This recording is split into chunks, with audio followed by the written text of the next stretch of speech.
Ok. Tenemos con este caso clínico. Es una mujer de Santa Cruz de 21 años de edad. Ingresó al hospital con una historia de 8 semanas de diarrea sanguinolenta. Miren, diarrea sanguinolenta.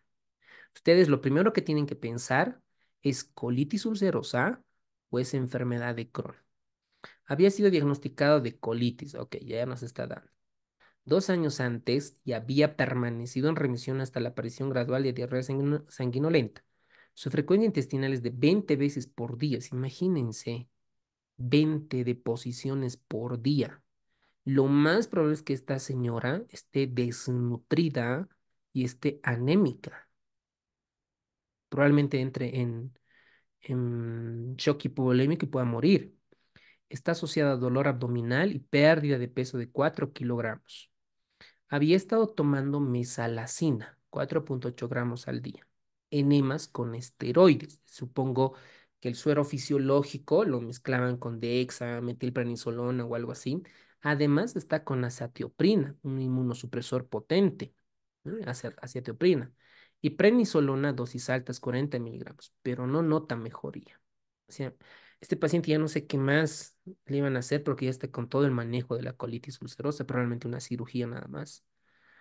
Le hacen la colonoscopía. Miren, otro dato importante, que esta, miren, se hace la colonoscopía y miren la mucosa. No sé si ustedes pueden distinguir claramente, está en forma de empedrado, parecen piedras en un camino y está bien roja, ¿no? Tiene una mucosa eritematosa, edematosa y esto traduce en inflamación activa.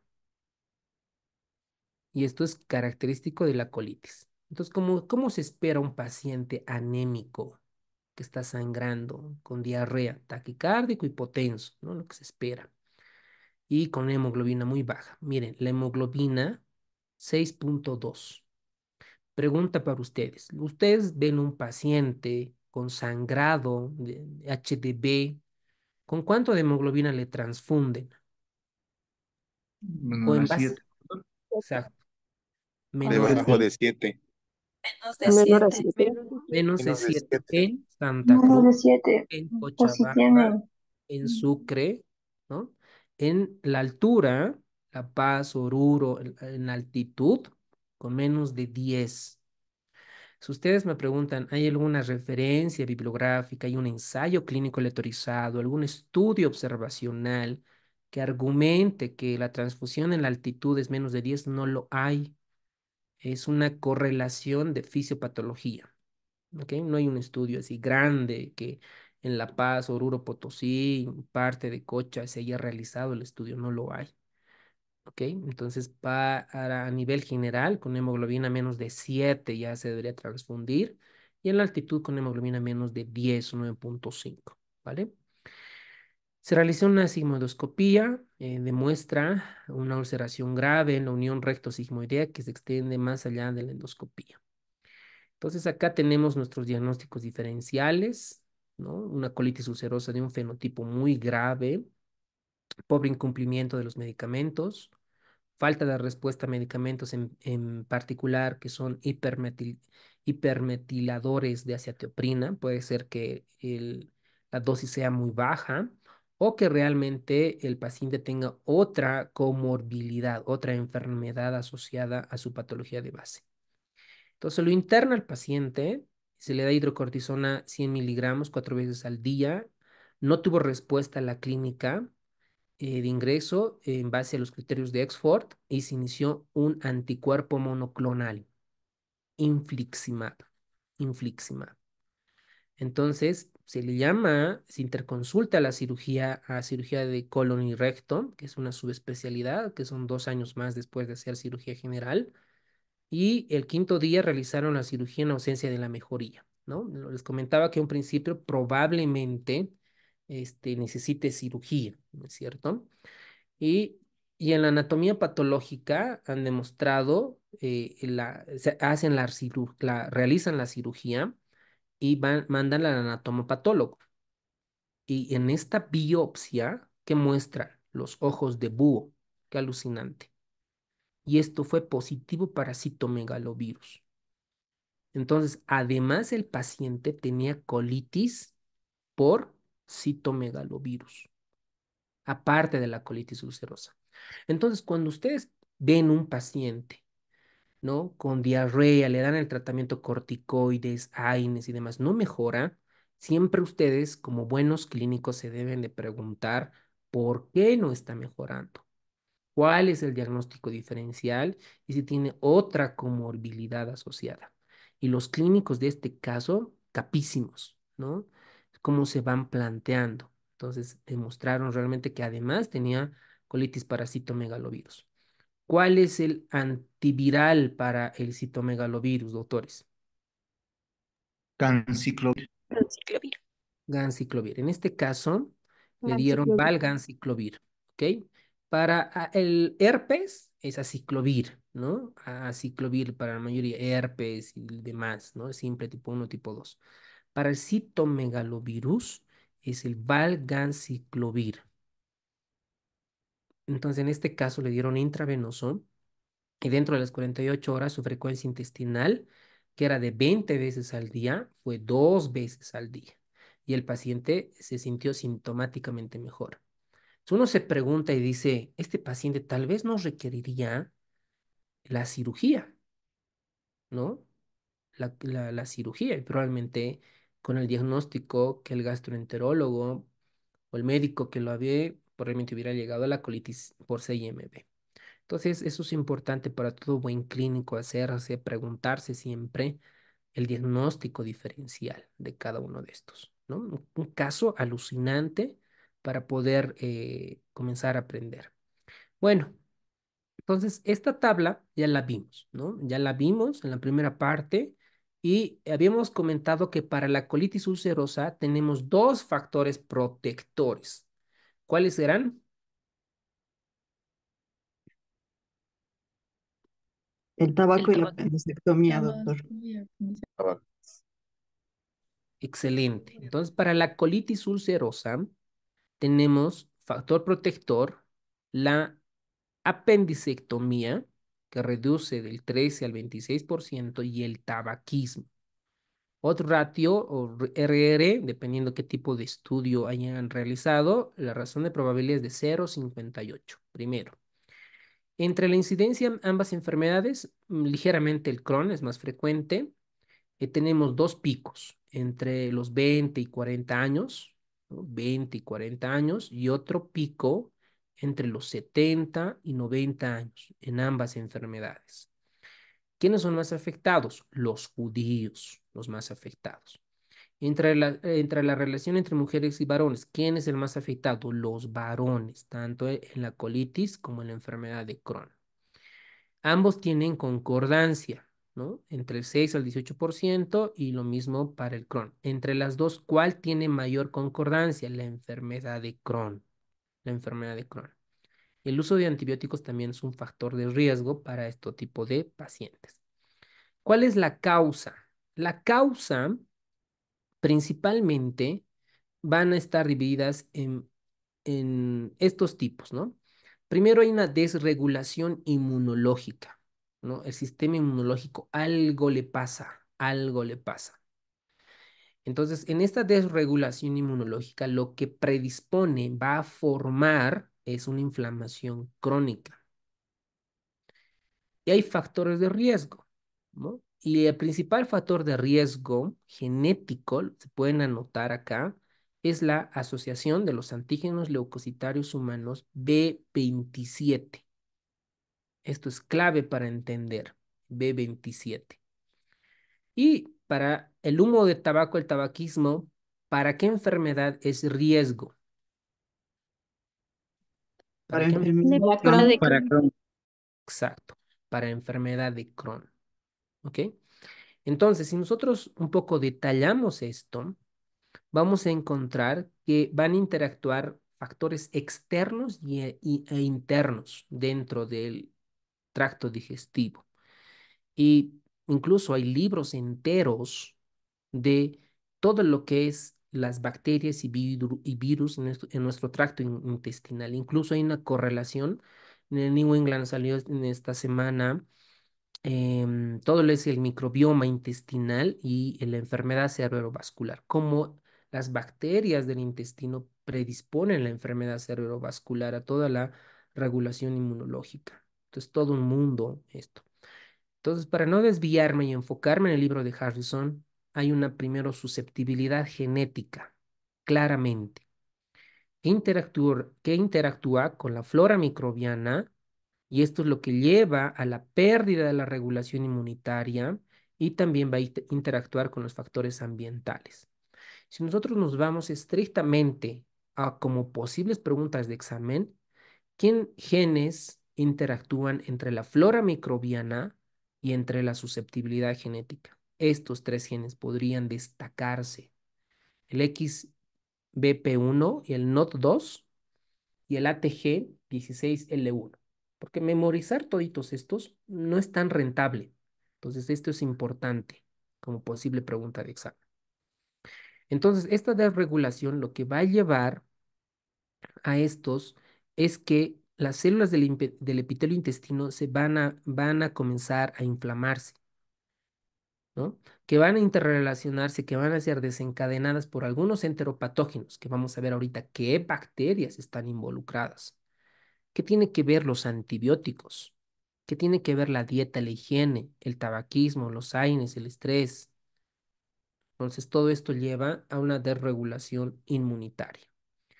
También el libro de Harrison describe algunos trastornos genéticos para predisponer a este tipo de enfermedades. Por ejemplo, el síndrome de Turner, la enfermedad de Hermansky-Putlag, el síndrome de Wistock-Aldrich, la enfermedad por depósitos de glucógeno, las poliendocrinopatías por desregulación inmunitaria y otras enfermedades inflamatorias intestinales de inicio temprano, ¿no? Entonces, cada uno de estos tiene, ¿no?, su relación genética y el fenotipo que va a predisponer a estas enfermedades. Por ejemplo, el síndrome de Wistock-Aldrich. Sabemos que es un trastorno recesivo ligado al cromosoma X, donde hay una pérdida de la función de la proteína WAS. Esta proteína, ustedes saben que regula el sistema inmunitario que está ligado a otras proteínas, sobre todo el intestino, ¿no? Cuando el enterocito se adhiere a la membrana basal. Entonces, esta predispone a la colitis, hay una inmunodeficiencia grave de las plaquetas y trombocitopenes, ¿no? Entonces, cada uno de estos se han asociado a enfermedades inflamatorias. Ahora, si uno se pregunta y dice, ¿esto vale la pena memorizar para el examen? Pues probablemente no, ¿no? Este es un poco más profundo para genetistas, si quieren realizarlas y ver este tipo de enfermedades, ¿ok? Incluso el libro de Harrison habla de losis, ya un poco más específico para cada uno de estos. Dentro de los losis, la más involucrada, la más estudiada, por ejemplo, es el gen 3p21. Este gen 3p21, ¿por qué ha sido muy estudiada, relevante para nuestro examen de la residencia? Porque este gen está involucrado en desencadenar, en aumentar todo el proceso inflamatorio. Y está identificado que estimulado con el nombre de gen, que es la estimulación del macrófago 1, y esto predispone a la activación del macrófago. Y el macrófago, ustedes saben, que predispone a la inflamación cuando se activa y está presente tanto en la colitis ulcerosa como en la enfermedad de Crohn. Entonces, si yo deseo destacar cuál de estos losis están involucrados, pueden ahí como flashcard el gen 3p21 que está relacionado con el macrófago. Ahora, este microbiota comensal en pacientes suelen ser afectados. Sabemos que los niños que nacen por parto vaginal tienen mayores efectos benéficos porque al salir del porcanal del parto, estas bacterias comienzan a proteger al niño, ¿no es cierto? El sistema digestivo, el sistema respiratorio comienza a colonizar estos. Ahora, si nosotros en los niños usamos antibióticos que barremos esas bacterias, entonces se altera este microbiota comensal. Por lo tanto, esto puede crear una desregulación inmunológica y generar la enfermedad inflamatoria intestinal. Entonces, por eso la disbiosis que sugiere la presencia de microorganismos que estimulan la aparición de la enfermedad, por ejemplo, ahí tenemos las proteobacterias, la Escherichia coli, como la enteroinvasiva y la adherente. Ahora, ¿qué defectos en la regulación inmunitaria tenemos? Principalmente los linfocitos T reguladores. Eso anótense, ¿no? Como flashcard, ¿cuál del sistema, qué tipo de células están defectuosas o están que controlan mal el sistema inmunológico? Los linfocitos T reguladores. Porque estas van a hacer que expresen el factor de transcripción FOXP3, que estas van a hacer que secreten citocinas antiinflamatorias como la 10, la 35, el factor de crecimiento, y no van a ser suficientes contra otras interleucinas proinflamatorias. Entonces hay una anormalidad en los linfocitos T reguladores. Entonces lo que desencadena es que esta respuesta normal del sistema inmunológico al antígeno va a generar una fibrogénesis, aumenta el crecimiento de los fibroblastos, aumento de los colágenos, se activan las metaloproteasas y por ende van a destruir a los enterocitos con todos los mediadores proinflamatorios y activación de las cascadas de la coagulación. Entonces, si hay una predisposición genética, hablamos de los genes, de los síndromes, de los losis, ¿no? Factores endógenos. Ahora, hay algo que le desencadena esto. No hay una causa específica, ¿no? Pero hay algo. ¿Quiénes se han identificado? A la Salmonella, Shigella, Campylobacter, Clostridioides, actualmente difícil. También tenemos otros probióticos. Por ejemplo, sabíamos que los probióticos en la mayor parte de los casos son buenos porque regulan el sistema inmunológico intestinal con las bacterias, ¿no? Van regulándose.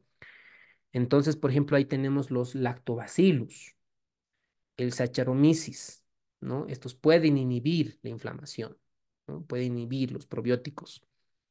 Incluso en pediatría seguramente van a ver que en síndromes diarreicos están indicados el uso de los probióticos, incluso disminuye, ¿ok? Entonces, en resumen, a ver, vamos a hacernos acá eh, una diapositiva adicional para antes de ver las características macroscópicas y microscópicas de estas.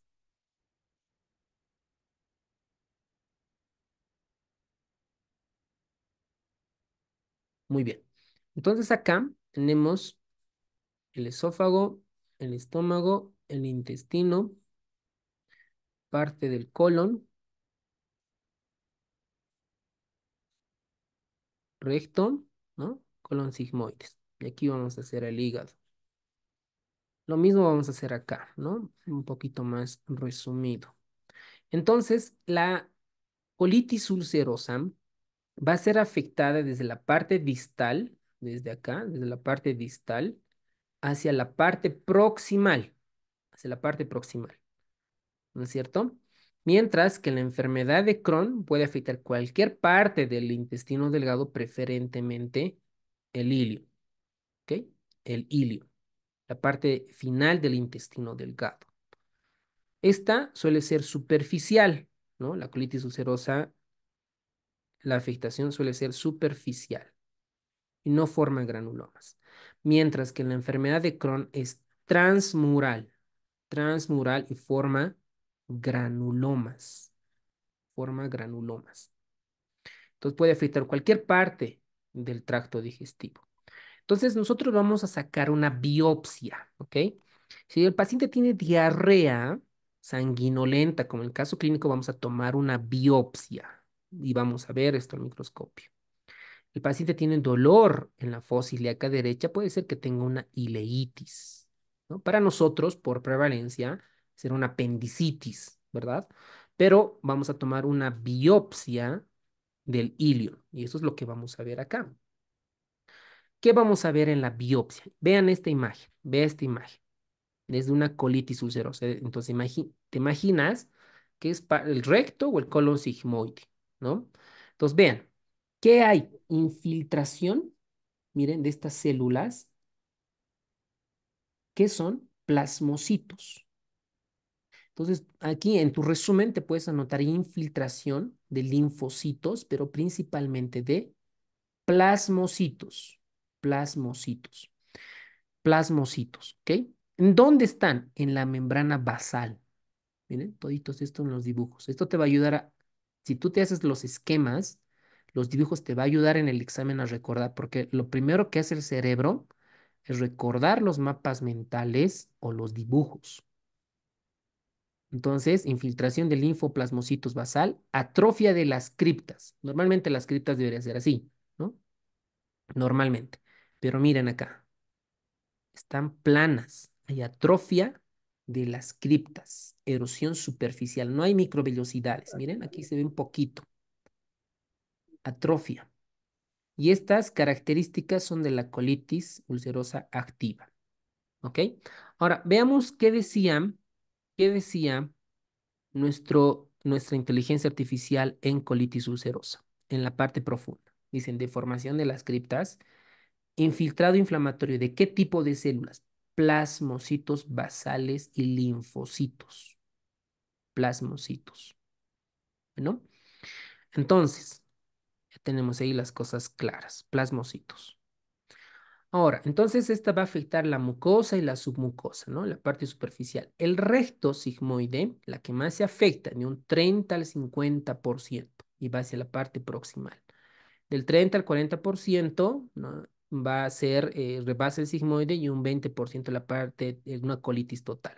Estos datos probablemente no sean tan relevantes porque dependiendo de qué estudio estoy repasando, van a cambiar los porcentajes. Muy bien.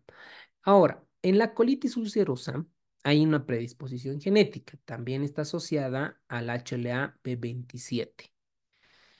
¿Qué etnias están afectadas? Sobre todo las poblaciones blancas de ascendencia judía, el antecedente familiar, episodios de infección intestinal previa, aumento de la ingesta de grasas, sobre todo grasas saturadas, uso de anticonceptivos orales y los AINES pueden exacerbar la colitis ulcerosa. Además, esta se puede tratarse como es de distal a proximal, puede comenzar con una proctitis ulcerativa, que puede llegar a una proctosigmoiditis, puede llegar a una colitis del colon del lado izquierdo o llegar a una colitis extensa, ¿no? Cada vez va avanzando dicha patología. Muy bien, ahora veamos en el Crohn, ¿no? En el Crohn habíamos dicho que es transmural, que afecta todo el proceso. Miren, transmural. Entonces veamos acá la histopatología. Acá se ve una pequeñas vellosidades, ¿no? Se ven vellosidades, se ven las glándulas. Entonces, esta muestra una inflamación aguda y crónica, hay una ligera atrofia de las criptas y esto sobre todo, esta infiltración, que son los granulomas epiteloides. Ahora nosotros podemos preguntarle a la IA, los granulomas, ¿por qué están formadas? Pueden activar su micrófono. Estos granulomas ustedes van a ver en tuberculosis, en enfermedad de Crohn, en amiloidosis y en sarcoidosis. Entonces, los granulomas no calcificantes, ¿por qué están formadas, doctores? Permítanme, voy Tienen a... Cuerpos histiocitos, celulares, doctor. histiocitos también, células gigantes y tienen linfocitos. Muy bien. ¿Qué son los histiocitos? ¿Por qué está formada? Macrófagos. Eso, muy bien, ¿no? Es un macrófago modificado. ¿Por qué está formado los granulomas caseificantes? ¿Por qué? Para que ser un poco más específicos. ¿Por qué células o por qué tipo de células está formado los granulomas caseificantes? Entonces, a ver, veamos qué nos dice. Los granulomas calcificantes comúnmente están asociados a infecciones como la tuberculosis. Perfecto. Están formados por un conjunto de células que participan en la respuesta inmunitaria. Estos granulomas se caracterizan por una zona central de necrosis gaseosa que se asemeja a un queso blando, rodeada de anillo de células inmunitarias. Las principales células que constituyen los granulomas son macrófagos, como dijo la doctora, histiocitos, ¿no ven? Entonces, ¿qué es el histiocito? Es un macrófago. Es un macrófago modificado. ¿Qué más? Células epiteloides. ¿Qué más? Células multinucleadas de tipo cuerpo gigante, lo que decía el autor, y los linfocitos, ¿no? Y además fibroblastos. ¿De dónde sacó esa referencia? De Robbins, de Anatomía Patológica de Robbins, que es el libro, wow, ¿no? El libro alucinante de Anatomía Patológica, ¿no? Además del libro de Harrison de la 20 edición. Entonces, esta es la gran diferencia de la inteligencia artificial a comparado con las otras inteligencias artificiales que nos van a dar en base a la bibliografía, ¿ok? Entonces, con esto la tenemos clara por qué están formadas dichos granulomas. Muy bien. Entonces, es transmural, es segmentaria, pueden formar úlceras aftoides, abscesos crípticos con laxos agregados de macrófagos, miren, macrófagos, y forman granulomas no calcificantes. Bien, 3 de las 4 partes de los individuos con afectación en intestino delgado, el ilion terminal, está comprometido en 90% de los casos. Entonces, vuelvo a repetir, ¿qué parte del intestino está más afectada en el Crohn? El ilion terminal. ¿Ok? Ileitis, por eso forman fístulas. Ahora, ya vimos etiología, vimos genes, losis, factores de riesgo, factores protectores. Vimos la alteración en el microbioma, qué factores exógenos están involucrados. Luego vimos la característica microscópica. Eso es clave para enfermedad inflamatoria intestinal, microscópica. Eso se pregunta en la residencia de Bolivia y se pregunta en la residencia en cualquier otro país. ¿Ok? Brasil, Argentina, Estados Unidos, Europa. Listo, muy bien, hasta ahí la tenemos clara. Ahora veamos la manifestación clínica, por lógica, por criterio, sentido común. Si la colitis ulcerosa afecta el intestino grueso, la parte distal, voy a tener clínica distal, ¿no? Clínica distal. Entonces, ¿qué voy a tener? Rectorragia, diarrea. Normalmente esta diarrea suele ser sanguinolenta. Si el caso clínico te preguntan que el paciente tiene rectorragia, diarrea, lo primero que tienes que pensar o tenemos que pensar es colitis, tenesmo, secreción de moco, dolor abdominal tipo cólico. Y esto es un poco inespecífico, ¿no? Pero tenesmo, secreción de moco, rectorragia, lo primero, colitis ulcerosa por fisiopatología, ¿ok? Después puede tener otras manifestaciones, ¿ok? Otras manifestaciones. Ah,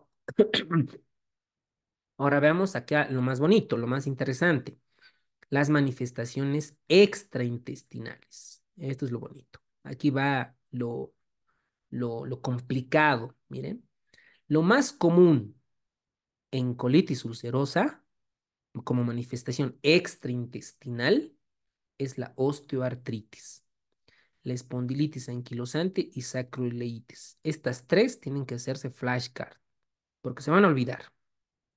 Entonces, ¿cuál es la manifestación extraintestinal más común en la colitis? Osteoartritis. Que me duele, doctor, las manos, hace mucho tiempo, que la columna baja no la puedo movilizar, ¿no? Que me duelen las caderas, además tengo diarrea con sangre, bajado de peso, listo, colitis ulcerosa, ¿ok? Además, otro dato, puede haber uveitis, episcleritis, iritis, en la parte biliar es la colangitis esclerosante primaria. Entonces, estos pacientes pueden venir con ictericia. Tú lo revisas el examen físico y de repente están amarillos, ¿no? Entonces, colitis, ¿no? En la parte cutánea puede haber eritema nodoso, pioderma gangrenoso, estomatitis aftosa, piostomatitis vegetante. Pero de esta diapositiva, lo más que tienes que destacar es la manifestación más común, osteoartritis, espondilitis anquilosante y la sacroileitis. Potencialmente posible pregunta de examen. ¿Ok? Ahora, llega el paciente, ¿no? Fiebre, anémica, taquicárdica, hipotensa, y que quiero ver qué tan grave es la enfermedad. ¿Para qué voy a ver qué tan grave es? Para dar qué tipo de tratamiento le voy a dar. ¿Ok? ¿Qué tipo de tratamiento le voy a dar? Entonces veamos en los movimientos intestinales. Esto clínicamente podemos hacer con ruidos intestinales, auscultando el abdomen. Menos de 4 por día, incluso esto algunos lo van a tomar como diarrea, ¿ok? Como diarrea. 4 veces por día, leve. De 4 a 6, moderada. Más de 6, grave. Nuestro paciente, el caso clínico, tenía 20 deposiciones por día. Solo por clínica, yo ya sabíamos o sabíamos que el paciente tenía una colitis ulcerosa grave, gravísima. Sangre en las heces, escasa en la leve, moderada, intensa. Fiebre, ¿no? Obviamente en la grave tiene fiebre. Taquicardia, más de 90 la consideran para esta clasificación. Lo ideal debería ser más de 100, pero acá más de 90 ya la considera grave. Anemia, ¿no? Acá no sé qué tanto el libro de Harrison se haya confundido, pero está, acá dice en grave menor o igual a 75%. Debería ser más, ¿no? Más del 75%. ¿Cómo está la velocidad de eritrosedimentación globular? ¿No? Lo que nos dice indirectamente cómo está la inflamación, más de 30 en la grave. ¿Y cómo está el aspecto endoscópico? Hemorragias espontáneas y ulceraciones en la enfermedad grave. ¿Ok? Muy bien, en el laboratorio, ¿qué voy a encontrar en el laboratorio? Voy a encontrar aumento de las proteínas de reactantes de fase aguda. El BES, ¿no? El BES, el PCR y otras. Y dentro de estas vamos a encontrar la lactoferrina. La lactoferrina es un biomarcador en las heces que nos ayuda, que tiene alta sensibilidad para detectar si el colon está irritable, incluso puede haber si hay proliferación bacteriana excesiva. Y entonces las úlceras profundas pueden tener un aspecto en broche de collar, como ustedes ven acá en esta imagen, lo que indica que han penetrado la mucosa, ¿no? Entonces, este término, anótense en su resumen, broche de collar. Entonces, en la endoscopía, colonoscopía en realidad, el aspecto en broche de collar, característico de colitis ulcerosa. Diagnóstico, primero la clínica, ¿no? Doctor, me siento cansada, tengo diarrea con sangre, 20 veces al día, antecedentes, ¿no? Entonces, le decimos al paciente que, ¿no? Que le pedimos laboratorios, ¿no? Una hemoglobina, electrolitos, perfil renal, perfil hepático, para comenzar a ver. Entonces le decimos al paciente que ingrese a servicio de endoscopía, ¿no? La colonoscopía. Obviamente estos casos no es tan frecuentes en nuestro medio, por eso tal vez no les hace tan familiar. Entonces la colonoscopía lo que va a hacer es tomar la biopsia y ver las características. Entonces, en la biopsia, toma el gastroenterólogo y en anatomía patológica, en la colitis ulcerativa, ¿qué va a ver? ¿Qué espera ver el patólogo? ¿Cuáles son las características microscópicas? Criptas, Plasmocitos, pastrocitos criptos, y basófilos. linfocitos. Criptitis. Ya. Primero, en cuanto al espesor de la capa del intestino, ¿qué capas va a afectar? La Mucosa y mucosa, Las submucosa. Mucosa y superficiales. submucosa. Superficial, doctor. Capa Muy bien. superficial, la mucosa. Mucosa y submucosa. Y ¿Qué submucosa. tipo de células van a infiltrar? Linfocitos T. Plasmocitos Linfocitos, basales. plasmocitos, Plasmocitos. macrófagos. Linfocitos basales. Exacto. Plasmocitos. Plasmocitos. También linfocitos, deben haber otros macrófagos, pero preferentemente plasmocitos, plasmocitos, plasmocitos. ¿Qué más?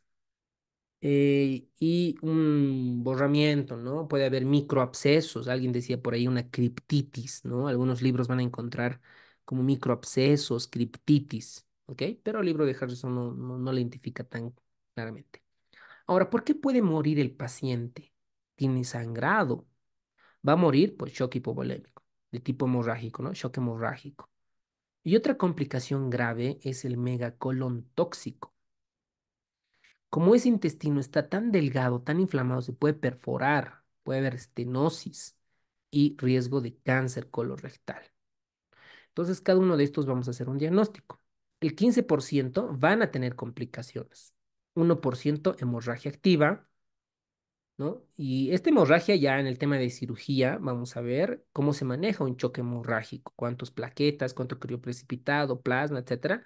Pero un dato medio random, ¿no? Que no sé qué tanto, ¿no? Dice, si el enfermo necesita de 6 a 8 unidades de paquetes globulares, en este caso de sangre, dentro de las 24 a 48 horas está indicado colectomía. Actualmente las guías de gastroenterología manejan otro criterio, pero bueno, ahí tenemos el dato.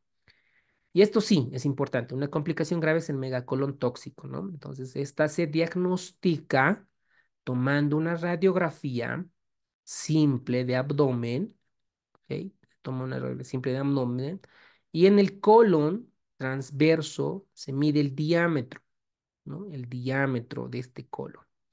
Cuando es más de 6 centímetros y hay una pérdida de austras, ¿no? Esta ya se la considera un megacolon tóxico.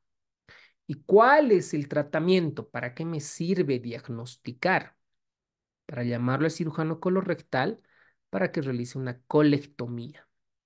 ¿Por qué? Porque si no, se va a morir el paciente.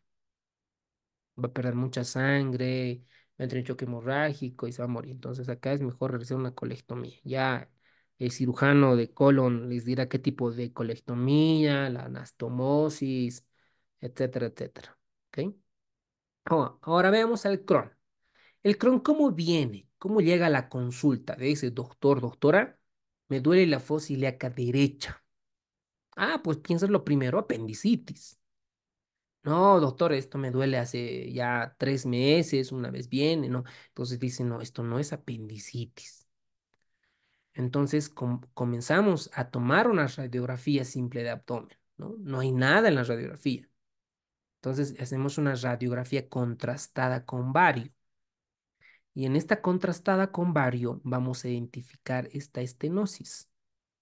Miren cómo está la estenosis. Esta estenosis radiográficamente tiene un signo, que es el signo de la cuerda. Este signo de la cuerda no es nada más que la inflamación que llega a una estenosis severa del ilion. Entonces, el paciente llega con un dolor abdominal en el cuadrante inferior derecho, ¿ok? Simulando una apendicitis. Entonces, acá, con esta radiografía, puedo identificar si tiene algún tipo de fístulas. Entonces, algunos pacientes, hay casos reportados que el paciente tiene fecaluria, o sea, orina heces. Entonces uno sospecha, ¿pero por qué? Porque hay una fístula. Este intestino se pasa a los uréteres, al sistema renal. Entonces se crean ese tipo de fístulas. Entonces, dependiendo qué parte del intestino delgado, digo, qué parte del tracto digestivo se afecta, se genera la clínica. En este caso, puede llevar a una yeyunoileitis. Y estos pacientes pueden tener también diarrea, pero no tan grave como la colitis ulcerosa. Y hablo un poco de los mecanismos fisiopatológicos. Primero, por la proliferación bacteriana, la mala absorción de ácidos biliares, la inflamación intestinal, ¿no? Puede haber colitis y enfermedad perianal, pero esto no es tan frecuente, ¿verdad? Perianal es más colitis ulcerosa. Cuidado que se confundan con eso. Otro, complicaciones de la enfermedad de Crohn, fístulas, por lo que les había comentado, adherencias, perforaciones, abscesos intraabdominales, obstrucción intestinal, hemorragia digestiva, mala absorción, enfermedad perineal grave. Lo más frecuente, ¿cuál es? Fístula, fístula, fístula, fístula. Eso no te puedes olvidar. Ahora, entre colitis y la enfermedad de Crohn, desde el punto de vista inmunológico, más interesante es Crohn.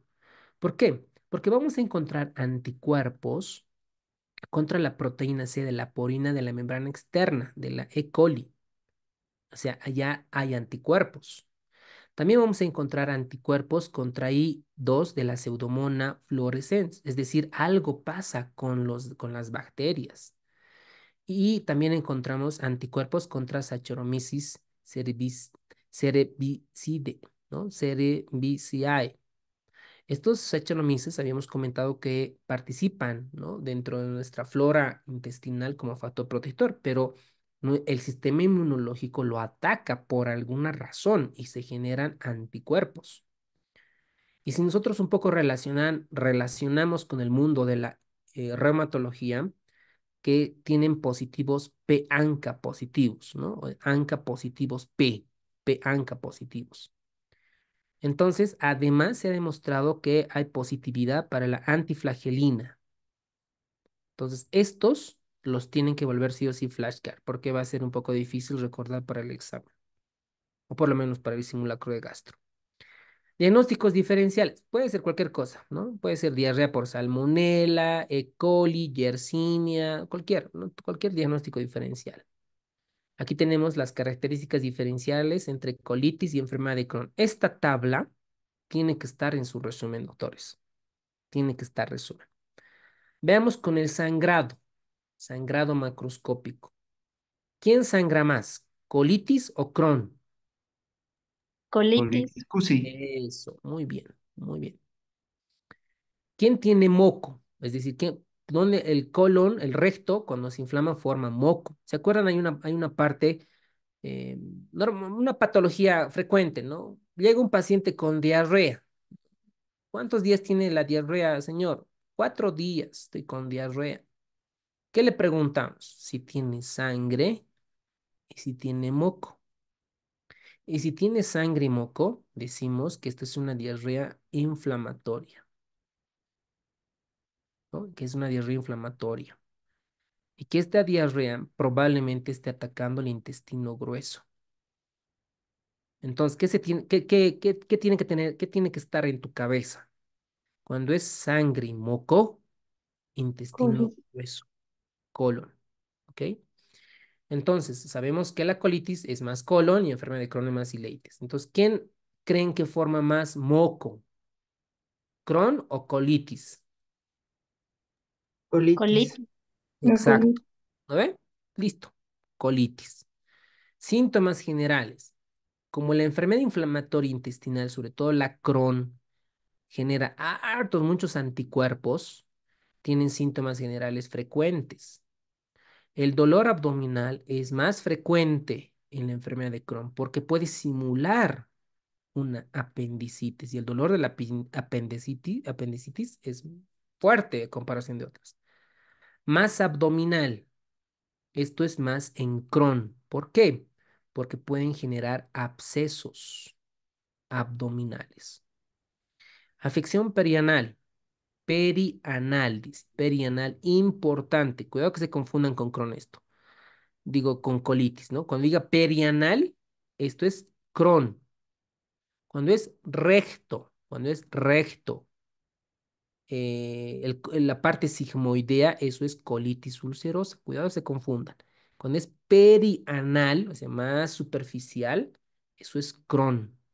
¿Ok? Crohn. Miren, ¿se acuerdan acá? Perianal. Miren, enfermedad perianal.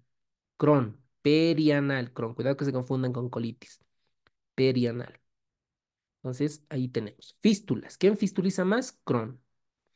Obstrucción del intestino delgado, intestino delgado, ileitis. Entonces, ¿quién afecta más la ileitis? Crohn. Obstrucción del colon, Crohn. Respuesta a los antibióticos, Crohn y recaídas después de la cirugía, Crohn. ¿Ok? Muy bien. Esta tabla resume todo. Endoscópicas, recto respetado. ¿Quién hace el recto respeta? El Crohn, ¿no? Más frecuente está afectado en la colitis ulcerosa, ¿no? El recto. ¿No? Siempre está afectado. Por eso acá dice rara, ¿no? Siempre está afectado. ¿Perdón? ¿Tienen alguna pregunta hasta ahí? Enfermedad continua, sí, ¿no? La colitis ulcerosa. Mientras la enfermedad de Crohn es ocasional. Esto es como, a ver, eh, como parches les vamos a llamar, ¿no? Como parches, no sé, algún término que sea como si estuviéramos disparando el intestino y afecta todo a varios lugares. Empedrado, Crohn, granulomas en la biopsia. ¿Quién presenta granulomas? Crohn. Radiografía, intestino delgado claramente anormal, eso en la enfermedad de Crohn, porque recuerden el ilion, ¿no? Que pertenece al intestino delgado. Ilion terminal anormal, Crohn. Colitis segmentaria, no es continua, segmentaria, Crohn. Colitis asimétrica, Crohn. Estenosis, Crohn. ¿Ok? Entonces, esta tabla resume los puntos más importantes, ¿no? Y esperemos que para el examen pregunten estas cosas, ¿no? Para estas cosas. Bueno, entre las enfermedades que estimulan estos son varias, ¿no? Bacterias, virus, enfermedades inflamatorias como otras, como colitis linfocítica, por ejemplo, neoplasias y otros fármacos y productos químicos. ¿Ok? Ahora acá tenemos las manifestaciones extraintestinales dermatológicas. Les voy a dar otro tip. Entre la colitis y el Crohn, el que más tiene enfermedades extraintestinal es sobre todo Crohn. También la colitis lo tiene. Cuando habíamos comentado entre la colitis ulcerosa, eh, dentro de la manifestación extraintestinal en la colitis ulcerosa, ¿cuáles eran las manifestaciones extraintestinales más frecuentes? Pueden activar su micrófono. Osteoartritis. Bioderma gangrenoso y osteoartritis. Y el HLA-B27, que es espondilitis anquilosante. Espondilitis. Artritis, Sacroiletis. y sacroileitis. Osteoartritis. Sacroilitis. Eso, muy bien, doctores. No pueden olvidarse de la colitis ulcerosa. ¿Ok? De manera general, miren, acá dicen, veamos al eritema nodoso. El eritema nodoso es más frecuente en el Crohn que la colitis ulcerosa. ¿Se acuerdan? Para colitis ulcerosa está osteoartritis, espondilitis anquilosante y la sacroilitis. Y ahí la tienen clara con eso, colitis ulcerosa. Ahora, en el otro lado, en su resumen, así, digamos, están haciendo su resumen, ¿no? Colitis ulcerosa y enfermedad de Crohn. Aquí habíamos visto lo más frecuente, la osteoartritis, espondilitis anquilosante y la sacroileitis.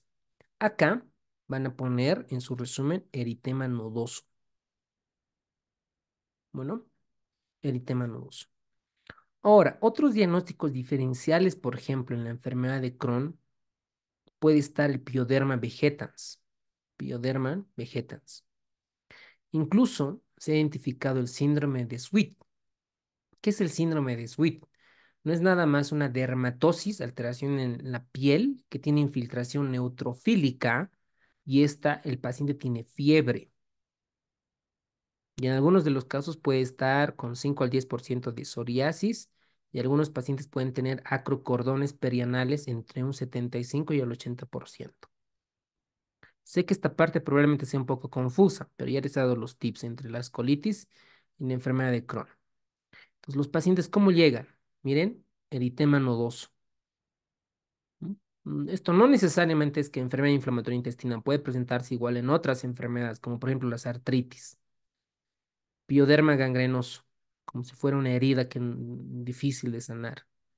El pioderma vegetans. Entonces son manifestaciones extraintestinales de la enfermedad inflamatoria intestinal. Otra es la dermatosis neutrofílica febril, ¿no? El paciente tiene fiebre, tiene zonas eritematosas en la espalda, puede tener grupos dolorosos, ¿no? Miren estas lesiones que pueden medir hasta 2 centímetros de diámetro. Y el paciente obviamente como tiene fiebre, puede tener prurito y se puede rasguñar, ¿no? Y esto lleva al síndrome de Sweet. Esas son las manifestaciones dermatológicas. Luego tenemos las manifestaciones reumatológicas. Las manifestaciones reumatológicas pueden ser en artritis periféricas. Esta es sobre todo en la enfermedad de Crohn de un 15 al 20%.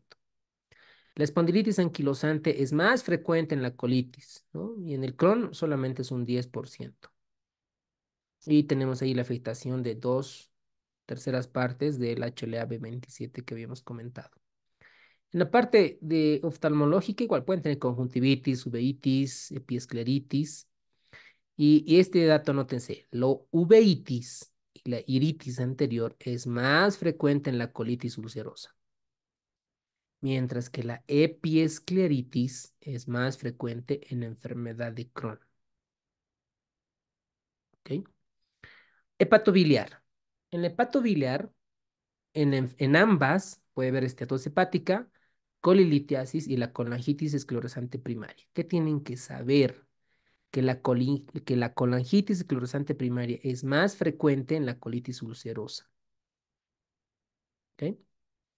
Muy bien, veamos otros datos. En las complicaciones urológicas, las nefrolitiasis. Las nefrolitiasis, ¿en quiénes es más frecuente, doctores? ¿En Crohn o en colitis? Pueden activar su micrófono. ¿Y por qué, no? Sobre todo el por qué.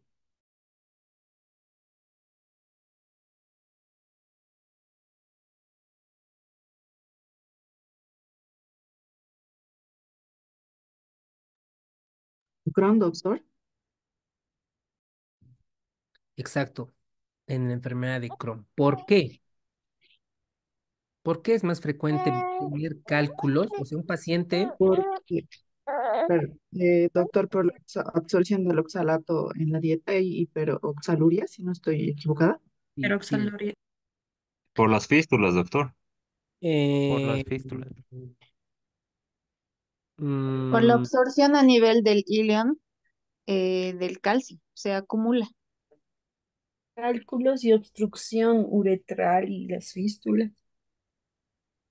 el penúltimo comentario está bien. Si nos podría volver a repetir, por favor. Tiene que ver mucho Presión del calcio. con la ileitis y el calcio, el ¿Sí? oxalato de calcio.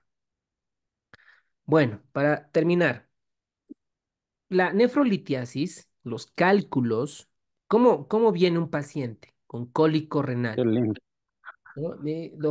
Doctora, me duele la fosa lumbar, que irradia a los labios mayores, ¿no? O al testículo, ¿no? Irradia el dolor fuerte, ¿no? Se ponen al piso, etcétera, un cólico renal. Entonces, estos cálculos son generalmente en la enfermedad de Crohn. La pregunta es ¿por qué? Porque el oxalato de calcio, por hiperoxaluria, mayor absorción de calcio, normalmente el ilion es el que absorbe, ¿ok? De manera fisiológica, normalmente, cuando uno consume calcio, el ilion comienza a absorber, ¿no? Comienza a absorber y algunas de estas partes lo que es comienza a eliminarlas. Pero cuando hay inflamación del ilion, como están aumentadas, digamos, los poros, si vale el término, este calcio tiene mayor avidez y se deposita en el riñón. Entonces, por esta hiperoxaluria, aumento de calcio por el sistema renal, van a formarse cálculos en los riñones, por ese mecanismo fisiopatológico. Por ende, estos pacientes, como tienen calcio, pueden tener obstrucción uretrales por estos litos renales. Además de esto, se ha demostrado que los pacientes tienen disminución de la masa ósea del 3 hasta el 30%. Y obviamente, si el paciente requiere inmunosupresión, como glucocorticoides, inmunosupresores, va a favorecer a la osteopenia. Y por ende, van a tener fracturas de cadera, muñeca y otras, ¿no? 36% en la enfermedad de Crohn, sobre todo las fracturas, ¿ok? Entonces, esto es para enfermedad de Crohn principalmente. Y ya para terminar, el tratamiento. El tratamiento depende de la severidad del paciente. Esta tabla es de manera muy resumida. Vamos a ver en la colitis. Leve a moderada y colitis moderada a grave. En un paciente de leve a moderada, voy a comenzar por 5-ASA, por vía oral o rectal, ¿ok? Cualquiera de las dos. Si no mejora, corticoides rectales. Si no mejora, corticoides orales. Si no mejora, inmunosupresores de tipo acetoprina. Y si no mejora, infliximab. ¿Se acuerda nuestro caso clínico? El paciente ya tenía ASA, ya tenía corticoides, ya tenía inmunosupresores. Y lo han escalado a infliximab. Cuando es moderada grave, comienzan con corticoides orales, intravenoso, inmunosupresores y más infliximab, Si no mejora, adalimumab o algunos anticuerpos monoclonales intravenosos y algunos inmunosupresores más fuertes como la ciclosporina. En esto va las colitis ulcerosas. ¿Qué pasa con la enfermedad de Crohn? Acá vamos a tener leve a moderada y moderada grave. En la leve es corticoides, ¿ok? Corticoides. Algunos antiinflamatorios, corticoides, y pueden estar unidas a los anticuerpos, como el infliximab, y algunos que en las guías están demostradas como el vedolizumab. Cuando es moderada grave, y usamos terapias combinadas, inmunosupresores, anticuerpos monoclonales y otros.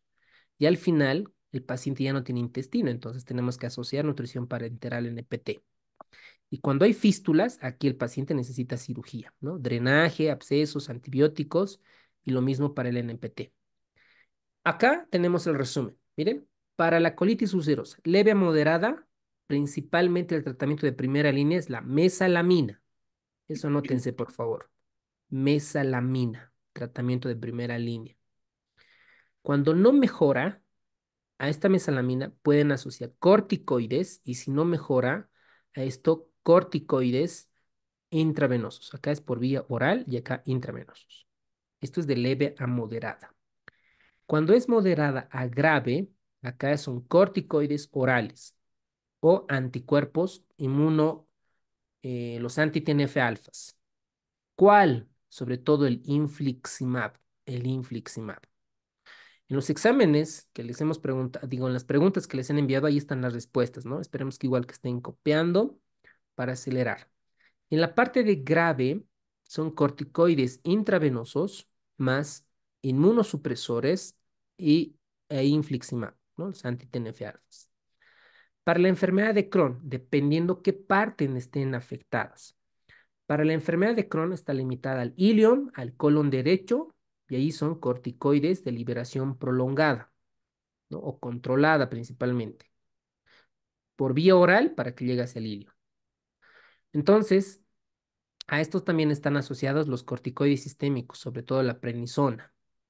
Y cuando es una Crohn moderada grave, ya son tratamientos combinados.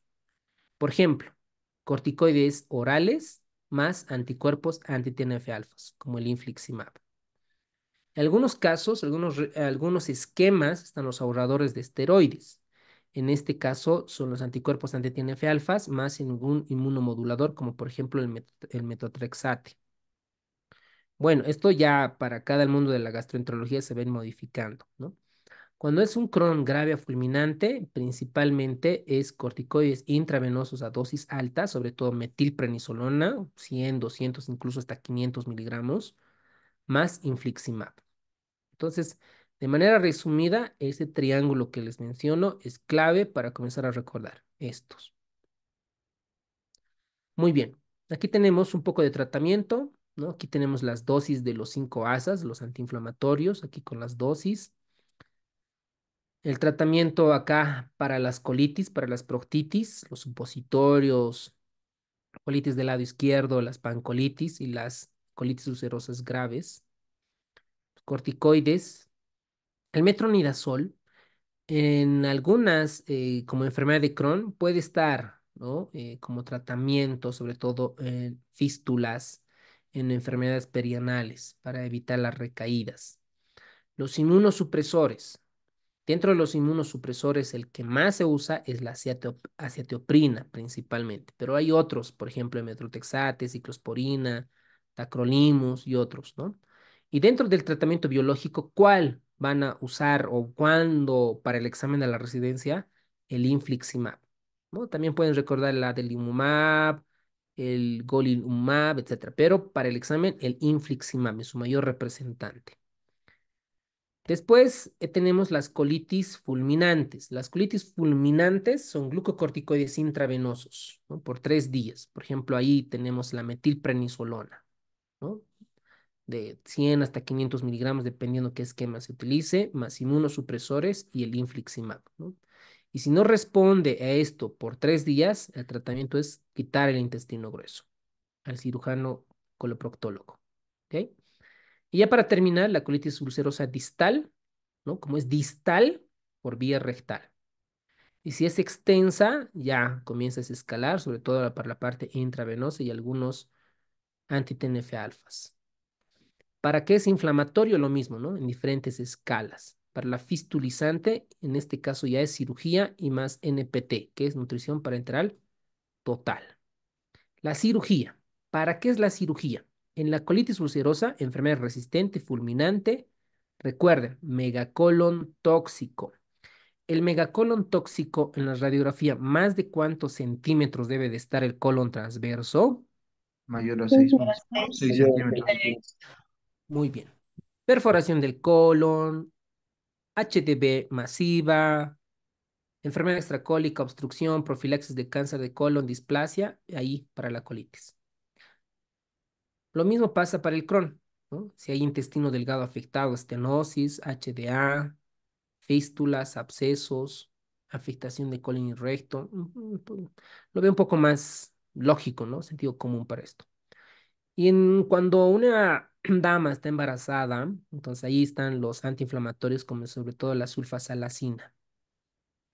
Y tenemos ya para finalizar el cáncer en la enfermedad inflamatoria intestinal. Ambos tienen riesgo para cáncer. Ambos tienen riesgo para cáncer, ¿ok? Muy bien, ¿qué más con esto? El caso clínico que habíamos comentado. Esto es otro caso clínico. Miren, masculino, 38 años de edad, fumador, antecedente de patología intestinal, lo cual no recuerda, medicada con sulfasalacina. Acude a emergencias por 70-30 de presión, taquicárdico, lactato de 4,2. No evidencia infección extraintestinal. Le toman una radiografía, ¿ok? Y ustedes medimos, digamos que mide 8 centímetros. 8 centímetros. Entonces ya saben de qué enfermedad se trata, un paciente que está en choque.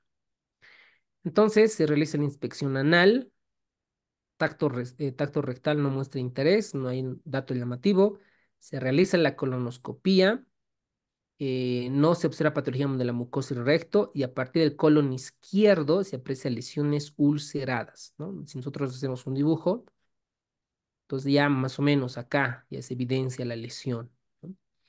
Y cierta profundidad presenta un tamaño variable entre 0,5 y 0,8 y las úlceras van en aumento de tamaño y profundidad. Entonces toman biopsias y la ulceración es aguda y crónica compatible con enfermedad inflamatoria intestinal con una enfermedad de Crohn importante. Entonces realiza la endoscopía. Miren esta endoscopía.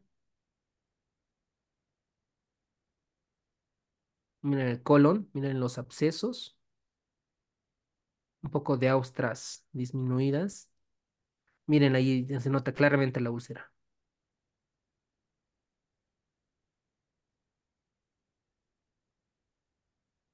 Siguen navegando, ven esta zona blanca.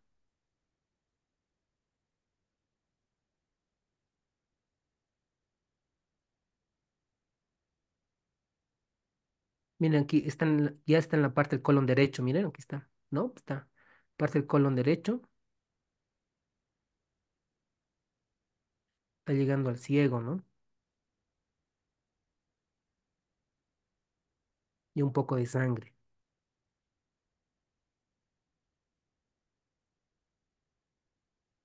Está yéndose la parte distal, miren, sangre, sangre.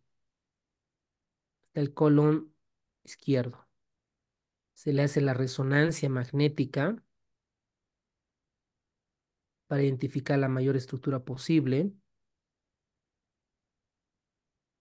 Y en la resonancia en T2, evidencia normal.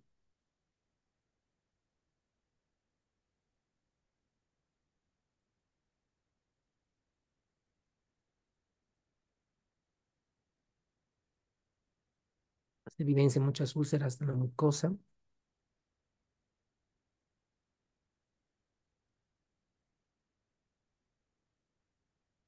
Otras úlceras.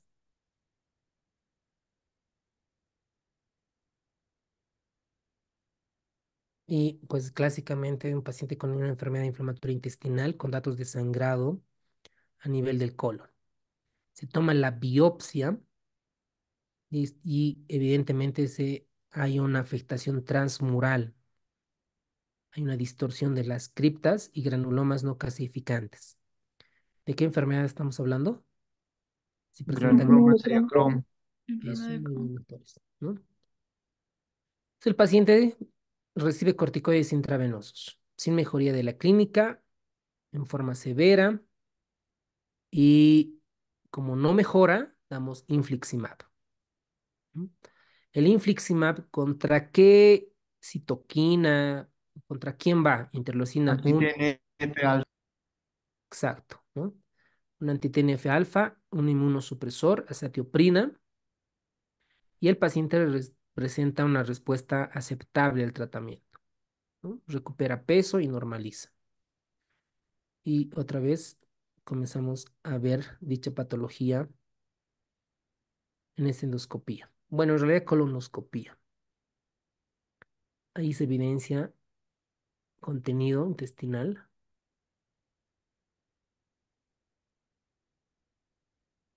Continúa las zonas blanquecinas, los microabscesos, un poco de sangrado, un patrón en empedrado, miren, ¿no? Si hay sangrado, pues puede ser úlcera, ¿no? Miren este aspecto en empedrado, como piedritas.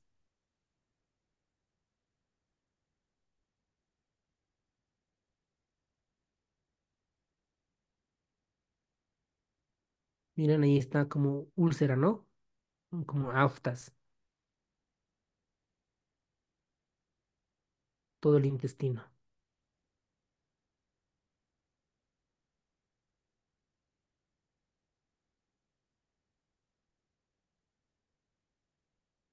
Otra úlcera ahí. Bueno, esta ya la vimos. Eso es con relación a la enfermedad inflamatoria intestinal.